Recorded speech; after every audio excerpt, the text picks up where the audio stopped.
ស្ដាប់សัตว์យំកូនប្រុសឲ្យទៅចែករៀងចាស់បន្តិចអីទុំអីហ្នឹងគឺមកកលឹងហ្នឹងឯងភ្លេចមើលអើមស្ទឹងចាកូនសម្លាញ់ចិត្តថ្ងៃនេះគឺជាថ្ងៃអង្គារកូនថ្ងៃអង្គារទី23ខែ12ឆ្នាំ2025កូនជួបម៉ែទៀតហើយជាមួយនឹងតម្រុយលេខចឹងក្បួនចឹងយកមកគណនាគឺជាក្បួនដែលដូនតាគាត់ប្រើប្រាស់ក្នុងការគណនាអ្វីគ្រប់យ៉ាងឲ្យតែការគណនាចាព្រោះវាដូចជាក្បួនសម័យកាលគណិតវិទ្យាក្បួនសម័យកាល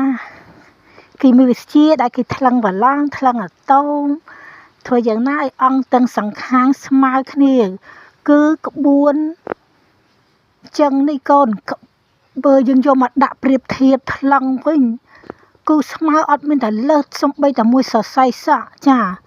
ក្បួនល្អហើយយើងត្រូវចេះប្រើពេលវេលាក្នុងការផ្ទៀងផ្ទាត់ផ្ចិតផ្ចង់ឬយើងធ្វើលំហាត់មេរៀនការ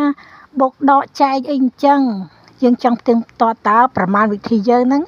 ខុសឬត្រូវអញ្ចឹងយើងត្រូវការផ្ទៀងផ្ទាត់ដូចគ្នាឆ្នោតដើម្បីផ្ទៀងផ្ទាត់ឲ្យដឹងថាចេញចំថ្ងៃអត់ដេកផ្លូវយើងចាក់ទៅខាតយើងត្រូវការផ្ទៀងផ្ទាត់ពេលវេលាណាល្អន់មកចត់គ្រប់ជ្រុងជ្រោយឲ្យចាក់ត្រូវចំណេញលុយបានច្រើនហើយកូនចង់ចូលសមាជិកគឺ7ថ្ងៃ50000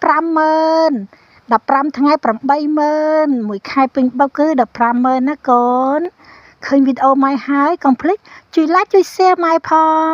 ដើម្បីឲ្យម៉ែមាន power point ក្នុងការធ្វើលេខល្អចែកជូនកូនជារៀងរាល់ថ្ងៃណាកូនពៅមាសឆ្អិនឆ្អៅពៅមាសស្ទឹងមានជ័យបាយកូនហេង